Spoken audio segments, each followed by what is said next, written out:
All right, good morning, everyone. Thank you so much for being in attendance to my presentation today. I am so fortunate to do the work that I do, and I just love being able to present in front of like-minded folks who are doing similar work as me.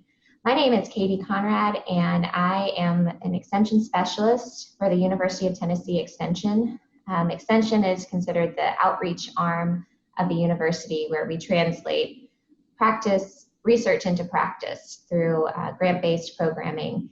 And we have several after-school grants, so I am sharing some of the work that we do with our after-school sites. My presentation today is from trauma-informed to trauma-responsive, mitigating childhood adversity through social and emotional learning.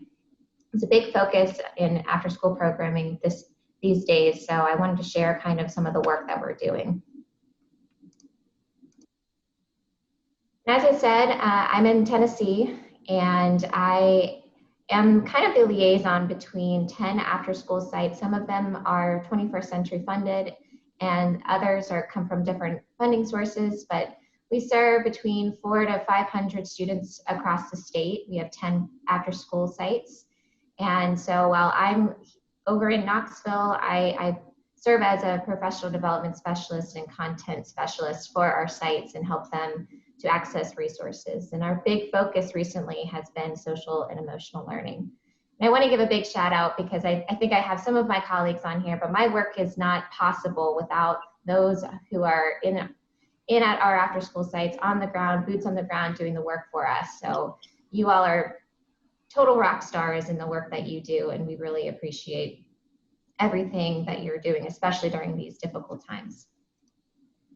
So today I wanted to focus a little bit on some research on adverse childhood experiences, or ACEs.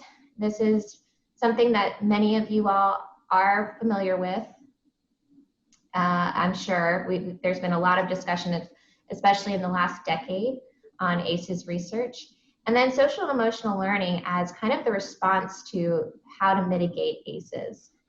I'm going to share some of our work across our sites in integrating social emotional learning through an evidence-based program in out-of-school time. And there's been a lot of lessons we've learned along the way. You know, when you're at the forefront of something new and you realize, you know, what works, what doesn't work. And so I'd love to share that with you and close with some suggestions for moving your programming towards being not just trauma-informed, but trauma-responsive.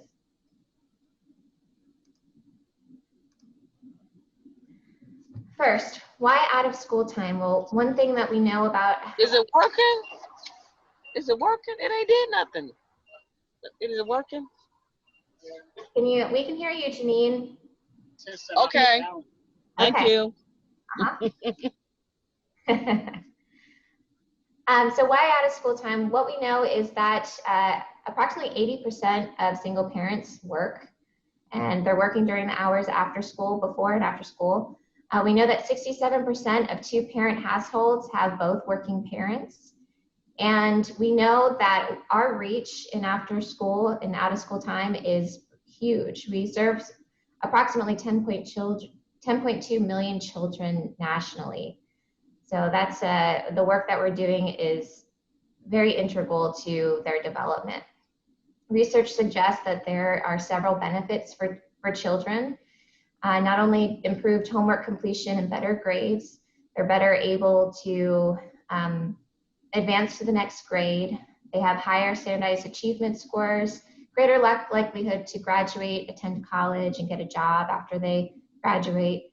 And even more so, there's enhanced skills that they learn, especially if we're in the focusing on social and emotional learning. So it enhanced social and emotional skills.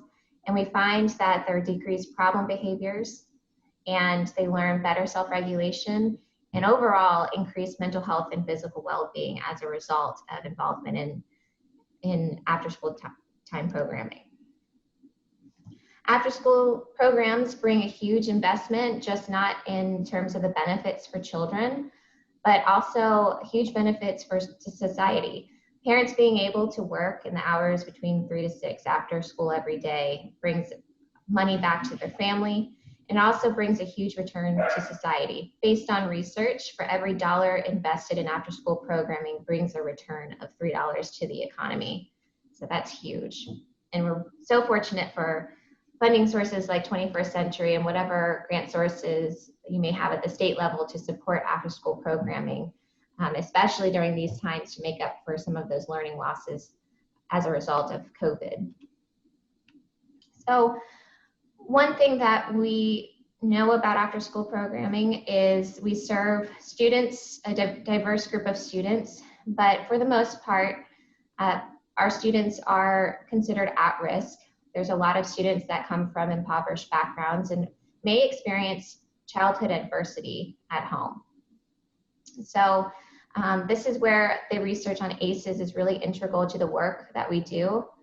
And I wanted to spend a little bit of time explaining why ACEs, being informed, trauma-informed, and understanding ACEs is important to a discussion of social emotional learning and how to move towards being trauma responsive. So ACEs are stressful or traumatic experiences that disrupt the safe, nurturing relationships and environments that children need to thrive. So these are kind of put into these three buckets: abuse, so physical, emotional, sexual abuse, neglect, physical or emotional neglect, and household dysfunction. Things like a parent being incarcerated, or someone in the household who may have a substance abuse or use problem, or domestic violence in the home. And so ACEs, this is a model that actually comes from the building community resilience model. As research has advanced over the last, let's say 22 years on average childhood experiences, we're noticing that it's not just the experiences that are impacting long-term health, it's also the environment that perpetuate some of these experiences.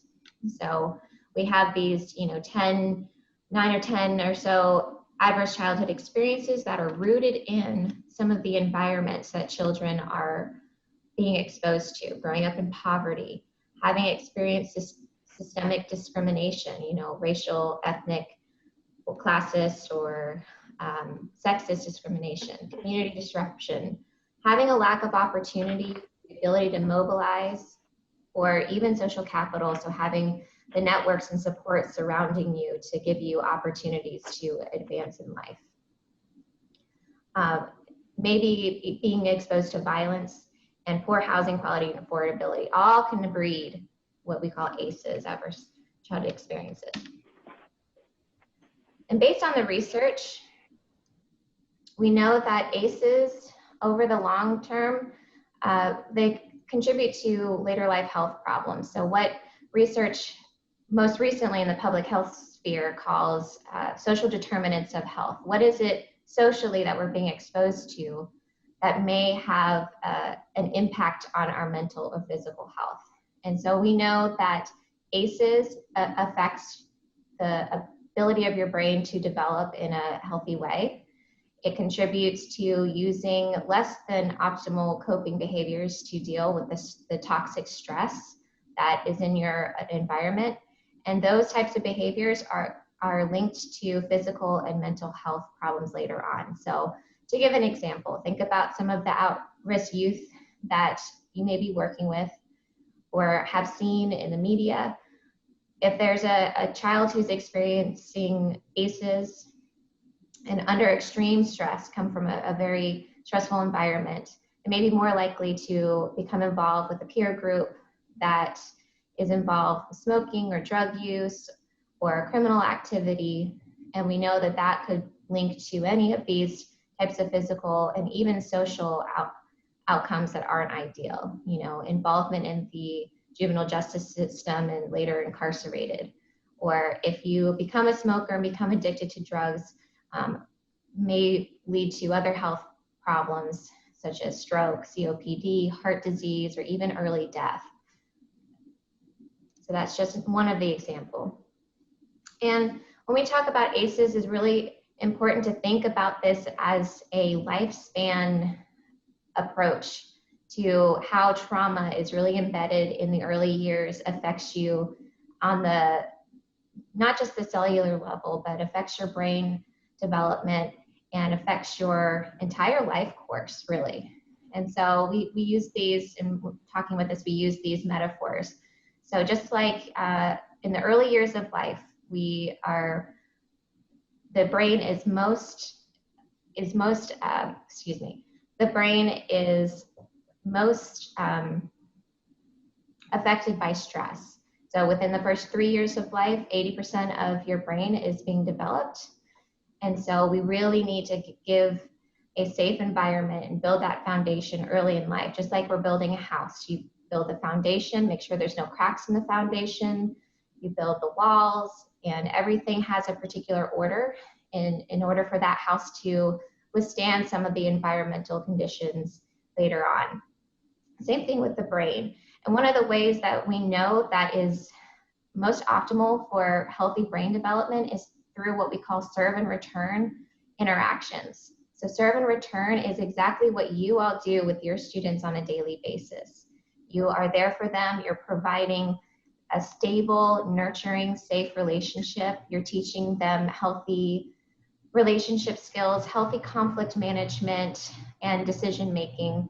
And you're being that source of support to help build resiliency to the toxic stress that they're under. And so when you're working with kids, especially at-risk kids, we know that if they are affected by ACEs, they are impacted by a particular form of stress known as toxic stress. And this is what could completely derail healthy development if they're not given these supports that they need. Stress is not always toxic. Stress is not always bad. And in fact, we need stress in order to help us learn and problem solve. And it is healthy in some instances. For instance, positive stress. This is meeting new people, maybe studying for and taking an exam, or some of us who are presenting maybe under positive forms of stress with transitioning some of our presentations online and making sure that technology doesn't have any glitches and whatnot. So that's one way to help us learn to get through challenges and self-regulate. There are other forms of stress. Tolerable stress might be things like a death in the family, or perhaps a natural disaster where it temporarily immobilizes the family. But as long as you have, like the graphic shows here, as long as you have a safe, supporting, nurturing adult to provide that serve and return interaction to pull you up, then you can get through it and move forward. Now, ACEs, anyone who's experienced ACEs undergoes an extreme form of stress called toxic stress. And this is ongoing, repeated exposure to stress, where your brain is in a constant fight, flight, or freeze state. And students learn over time and get habituated to going to this place of fight or flight. And that's why when we talk about ACEs, it's really important also to know about a little bit about brain science. When I talk about brain science, we've actually used this with kids. And this is a really simple way to teach about how your brain on stress, really. So and I use the hand model of the brain. This comes from Dan Siegel, who has done a ton of work in this area. So I'm going to show you, if you look at the camera, if you can find me, I'm going to show you the hand model of the brain. Take your hand and tuck your thumb into your palm, and then put your fingers over. This is what's the hand model of the brain. So your wrist and your thumb area are the very internal parts of your brain that we call the lizard brain. So your wrist would be the brain stem, cerebellum. This is the area that regulates basic functions, your heart rate, your breathing, your balance. And then the very inside of your brain, known as the amygdala and hippocampus, this is kind of your emotion center. It's where your fight, flight, or freeze response come into play. It tells you, hey, we're under stress right now, we have to act. So the stress response, it's if anyone's ever had an extreme stress response, some of the things you might notice physiologically is your heart rate goes up, for instance, or maybe you feel flushed, or you might start shaking. And that's that fight or flight response that every animal has in order to protect themselves. But what differentiates us from animals is that we have what we call their wizard brain. So if you close your brain, we've got this area on the top that's known as the prefrontal cortex. And the wizard brain is where logic lies. It's where rational thought is, the ability to learn and think rationally and make responsible decisions in the moment. And it is the calming response to that lizard brain. And so kids who are under stress, they tend to be thinking with their lizard brain. And that's where you're going to see a lot more emotional reactivity. And really what social and emotional learning types of activities and strategies will do is it turns on that wizard brain and helps to bring on self-regulation skills. So the ability to calm that stress response and think rationally, even if it's through just a deep breath or taking a break and walking away and coming back, that can do huge things for you when you're experiencing lots of stress. Here's another example of the brain on stress. This is a pretty popular PET scan that was done of a Romanian orphan back in the early 90s. If you look on the right, this is an abused brain. You'll see that those areas that I was just talking about in the center, the wizard brain, which would be here at the top. The wizard brain, there's not a lot of neural firing there versus the inside of the brain, there's really not much going on here. This was a Romanian orphan who was extremely neglected and abused. If you know anything about institutionalized orphanages back in the day, they were overrun, they had too many, overpopulated, they were understaffed, and a lot of times children were just severely neglected and abused in these situations. Versus here on the left, we have a healthy brain. This child is going to develop optimally. You can see that there's a lot of neural firing here in the wizard brain, which is ideal. That's what's going to help them learn and grow and develop appropriately. Oops, I meant to take that one out. Oh, well, and this is just to reiterate that SEL integration is what turns on that wizard brain. All right, now that I just did that kind of primer here, I know that you all work with children on a daily basis, so in the chat, if you would, please identify some signs or symptoms that you've seen that students are experiencing trauma or neglect at home.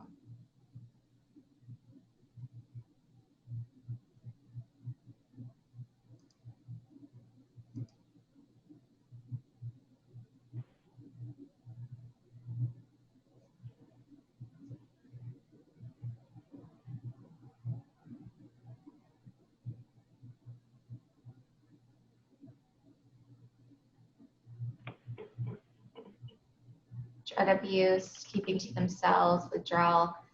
Yeah, that's a couple people are talking about withdrawal, and I'm really glad that you brought that up because there's two different kind of stress responses that we tend to see, but only one that we really pay attention to.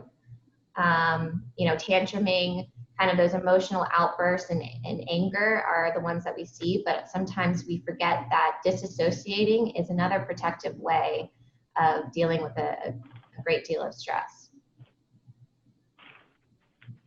So yes, so they can be either, you know, dysregulated in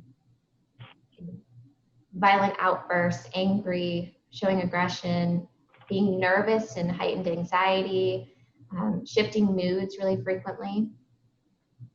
Yeah, and there's a lot of you that are bringing up students who are, you know, hungry and they come in looking for food or saving it for later because they don't know when their next meal will come.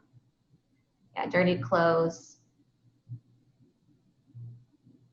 And if you think about if we expect a student to sit down and pay attention and learn or remember what they're learning when they're experiencing that type of stress at home, you know that they're in lizard brain and they're not going to retain that information very well. Thank you. These are great. These are great.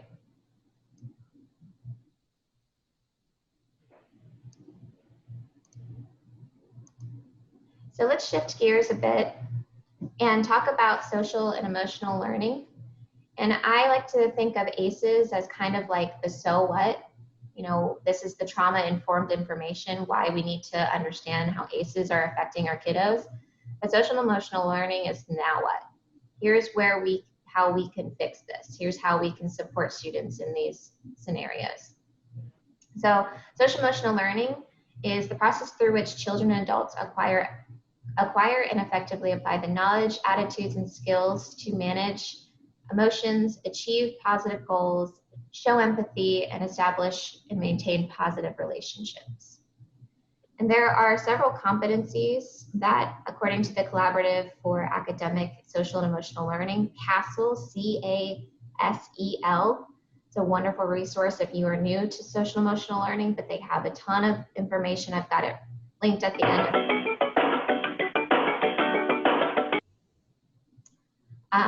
So these are the 5 competencies according to CASEL. There's self-awareness. So just if you were looking in a mirror, kind of being able to know, hey, I'm feeling overwhelmed right now. I am, needing this right now. Being self-aware of what those emotions are. Self-management, these are the skills, attitudes, and behaviors to help you manage and regulate emotions and behaviors. So what strategies do you have in your toolbox to help you manage difficult and stressful moments? Social awareness, this is key, especially with some of our middle-aged youth and teens, is being able to get along with others and take perspective. It's key in an appreciation and understanding for diversity, and also teaches empathy and compassion towards others. So being able to think, how can I better understand why this person might be feeling the way that they're feeling? And what can I do to help them, or what can I do about it? In addition, our relationship skills, these of course are the tools for establishing and maintaining healthy relationships. Also under that would be conflict management. How do I handle disagreements and still be friends and show respect and love towards the other person?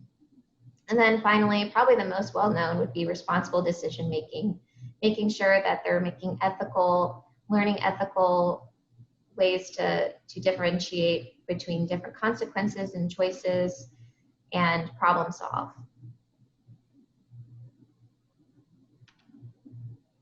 Based on research, and this comes from 2 meta-analyses, one that was done in 2011 and then a follow-up in 2017, that looked at the integration of social emotional learning programs in a school and compared those who were exposed to social emotional learning over a 3-year span versus those who were not. And the research found that the schools that were exposed to social emotional learning had all of these amazing benefits that came through. So they found that that students exhibited more pro-social behaviors, so these are helping behaviors. They had more favorable attitudes about their school environment and the staff. They had decreased emotional distress. They also had decreases in problematic behaviors by 9%. There were increases, and this is probably, for me at least, this is the most profound finding, is that their standardized achievement scores over that span, and we're looking at a large sample size of over 270,000 students. They found that standardized achievement scores increased by 13%. It's crazy. And there are also some benefits on the school environment in general. We see that teacher and staff indicated having less burnout. They found that attendance rates had increased, as did graduation rates. And then over time, and this comes from Belfield et al., but looking at the return on investment, for every $1 invested in social emotional learning programs brings $11 in return. Kind of similar to, what mitigation of ACEs research finds too. So as I said, social emotional learning is kind of the response, in my view, of this knowledge on ACEs. While being informed about ACEs, being trauma-informed is important, it's not enough, and that's something that I've learned over this time of integrating this. We can train professionals on how on why this is important and why our students and what they're going through, but they want more. They want tools, they want strategies, and that's where our focus on social emotional learning was a key to achieving this. In the chat, I also want to see how many of you have incorporated social emotional learning in your programs, and if you can just briefly, very briefly, provide some of the impacts that you've seen. And I agree, Cecilia, SEL does matter. That's actually the hashtag that is used by CASEL and other SEL organizations.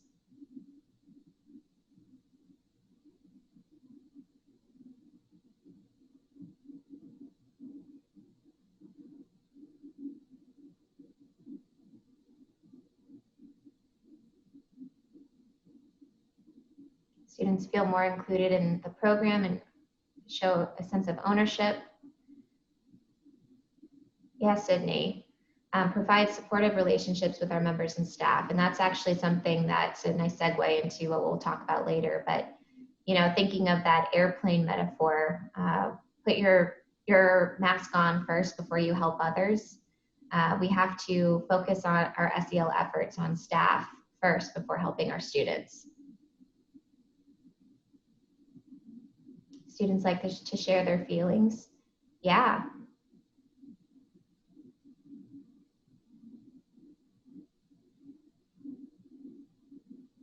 Yeah, students build the tools to manage their emotions in a safe place. And I love that you put safe place, because a lot of students who have trauma or come from a dysfunction at their household, they don't necessarily have a safe space or a consistent place to practice these tools. Great.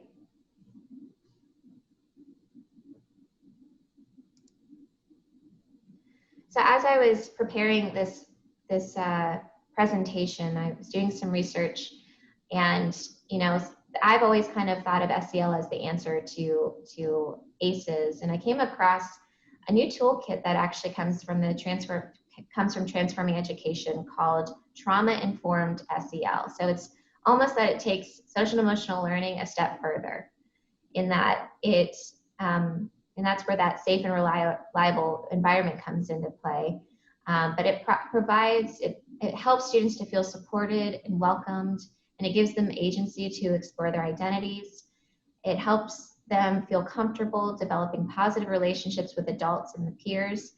And I think this one is probably the main one to differentiate trauma-informed SEL from regular SEL, is having those resources and access to those resources to support their mental health needs.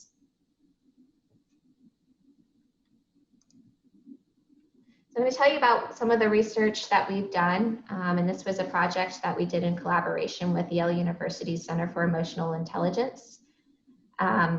This is a pretty popular program. It's called RULER, which is an acronym that stands for Recognizing, Understanding, Labeling, Expressing, and Regulating Emotions. It's an amazing program. I cannot speak more highly of it. If you want to learn more and see how you can bring it into your after-school program, visit rulerapproach.org. But in the last few years, they have just started to pilot RULER for out-of-school time content. So formally, it has been effective and shown evidence that it works in the regular school day. And so they are working on, quote, RULERizing after-school settings. And we were one of the pilot sites for this project.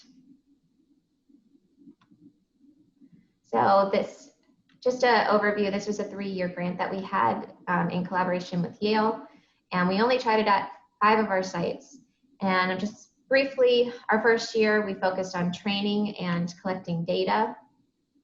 We used the DESA Mini, which is an assessment for tracking students' social and emotional learning skills over time. So they took an assessment at the beginning. Teachers would report at the beginning of the year and again at the end of the year to see how students' social emotional learning skills changed over time. So the first year was just training and collecting data. Our second year was the year that we gleaned the most, I would say. It really made us realize that we need to kind of revamp what we were doing and change. And this is what is one of our biggest lessons learned. So the second year, we implemented the ruler program at our 5 sites. We took that baseline and follow-up data. And so again, when they took the assessments, it was just the after-school staff.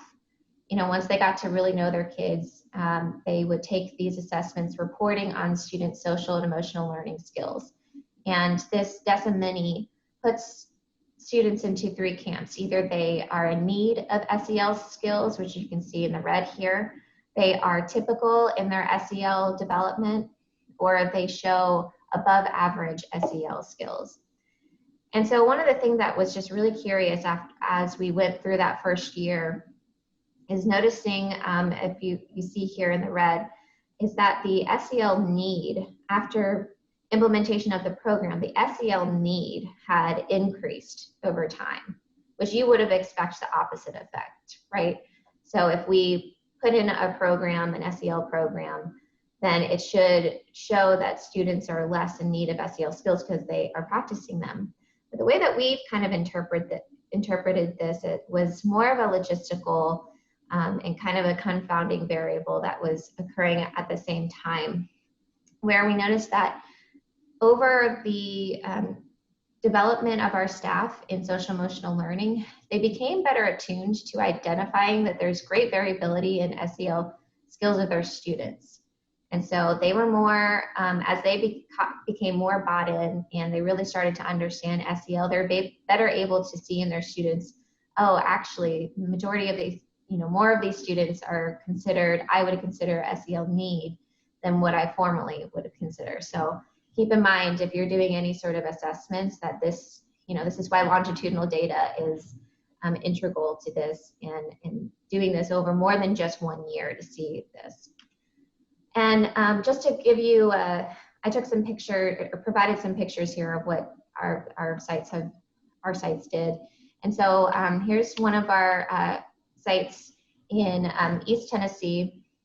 They all had to create an emotional intelligence charter, which was kind of a co-constructed and agreed upon, very strengths-based mission statement. It's instead of providing rules and of how to do things in after school, it comes from a very strengths-based perspective. At this program, we want to feel wowed, we want to feel loved, we want to feel welcome and inspired. And so that seems to be something that students really hold each other to, versus, general rules of don't do this, don't do that. And we just know that strengths-based tends to be, students tend to stick with that a little bit better than the other rules. In addition to a student charter, all of our sites had to create, or were to create, a staff charter. So not only do students practice this, but staff practice it with each other. So this, as a staff and after school, we want to feel safe. We want to feel motivated. We want to feel respected, which was interesting because respected seemed to be a really common term that our staff used with one another. And so it's really building community with each other as a staff, which they model to their students. And students have their own charter as well. This is another anchor tool from Ruler, and you all may be familiar with this. There's an app that you can actually download, that's the mood meter. And it's an amazing tool to help practice and learn strategies for managing emotions. So you can check in on the mood meter. Yellow will be more of your positive, happy, elated, joyful. Green would be emotions like calm, serene, but they're still pleasant. They just don't involve a lot of energy. And if you notice, this also links up really well to math. Blue would be as you would expect, feeling blue, feeling depressed, feeling even bored. It's a less pleasant emotion and doesn't involve a lot of energy.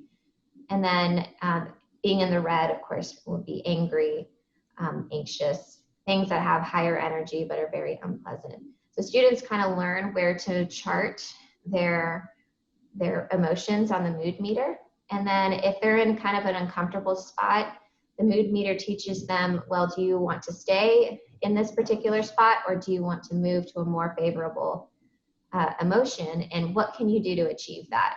So, taking deep belly breaths, or maybe let's take a walk around the gym a couple times and talk to or phone a friend.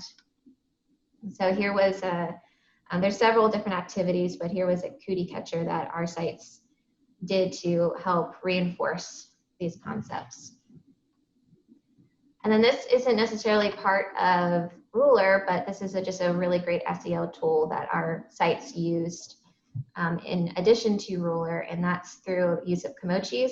Kimochis mean feelings. Generally, this is used for a pre-K audience, but we used it in one of our middle school sites, and they'd pick a kimochi and they'd have a prompt and they'd journal about that particular emotion. And so it was funny, we even had a middle schooler that put on his Christmas list, he wanted a bag of kimochis. It's really cute. And then one of our sites also started to integrate yoga and mindfulness into their social emotional learning programming as another strategy to help boost their self-regulation skills and de-stress in the moment. This is all timely stuff in the times that we're in right now. So these are just some ideas of things that worked. In our third year, this was our last year, we had learned from our integration of Ruler and data collection that staff development was key. And we really needed to to take a step back and replan and do some more training. And that's kind of where we are right now. So we hosted site-wide focus groups in collaboration with Yale, and they took some data on that. And one of the takeaways, just not necessarily in research, but something I kind of gleaned from it, is that there's certain sites, and it's cultural based on the community, that may not be ready for SEL implementation. So if you're at the forefront of integrating SEL into your program, be very aware that your site could be super supportive and ready for it, or it may just not be there. And that's where I've got some suggestions of how to assess for that in a future slide. And in addition to refocusing staff development efforts, we're creating and testing some really easy, free grab-and-go social emotional learning activity cards that teachers and out-of-school time teachers can integrate into some of the programming that they're doing. And the best thing about these is that they're also linked to education standards. So we don't want SEL to feel like just an extra thing that teachers have to do. We want it to be seamless. And so if they're having to teach certain English language arts standards or math standards, and there happens to be an SEL activity that teaches those same standards, then it will ease that process of bringing SEL into the classroom. Lessons learned, staff development at the forefront. We only did a year of staff development and it wasn't enough, and we should have been more consistent and rigorous in our approach to staff development of SEL.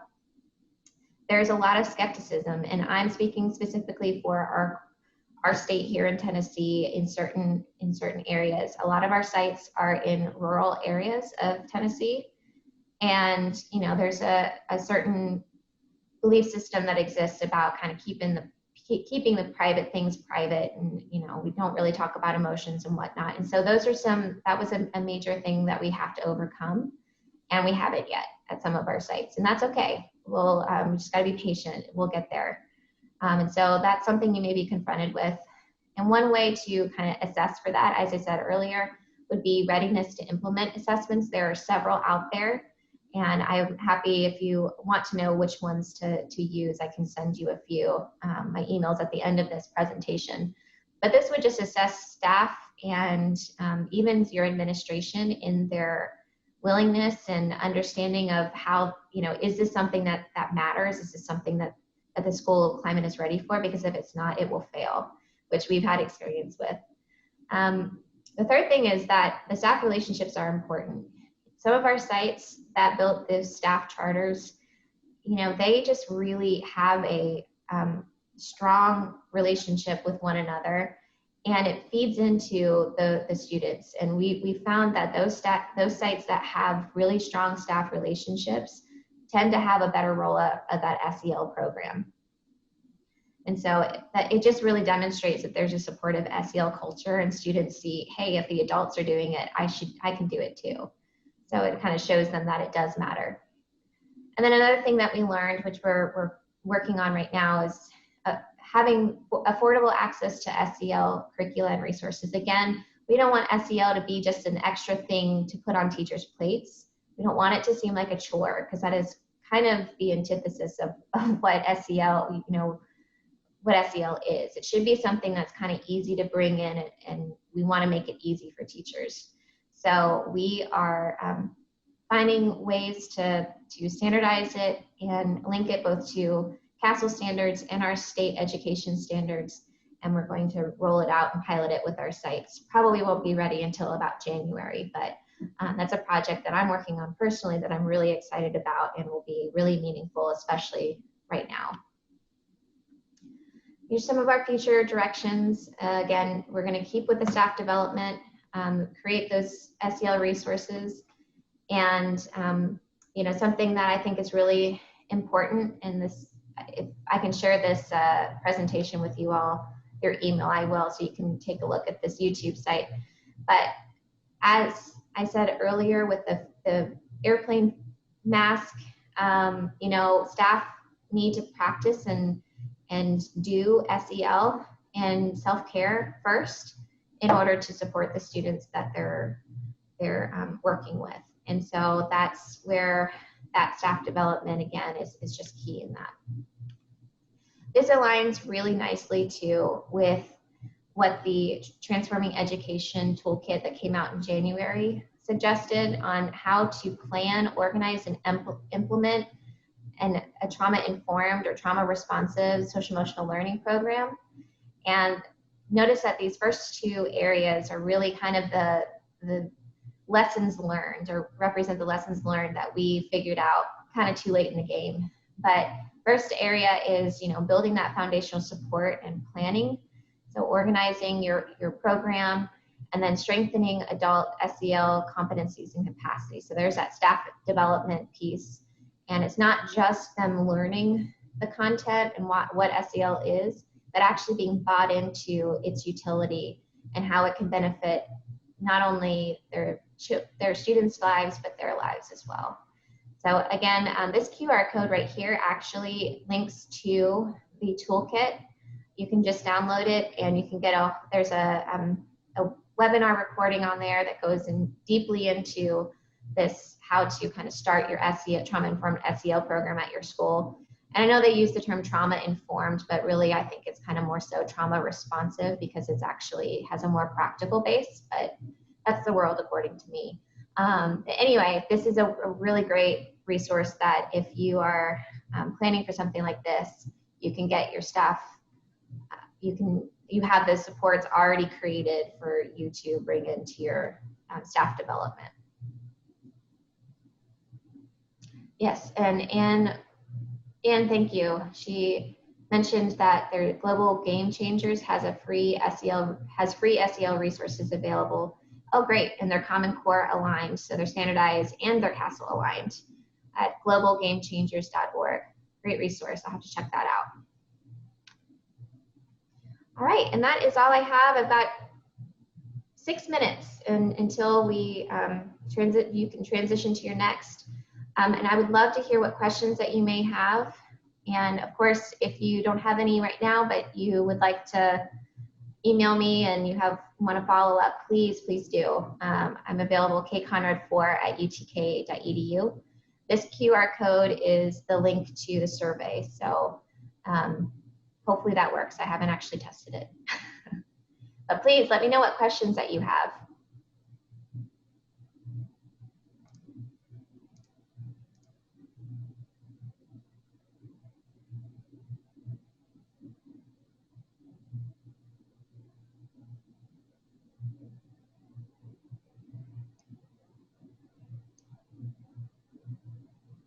And if you don't want to chat it, you're more than welcome to come on camera. We can have a discussion as well.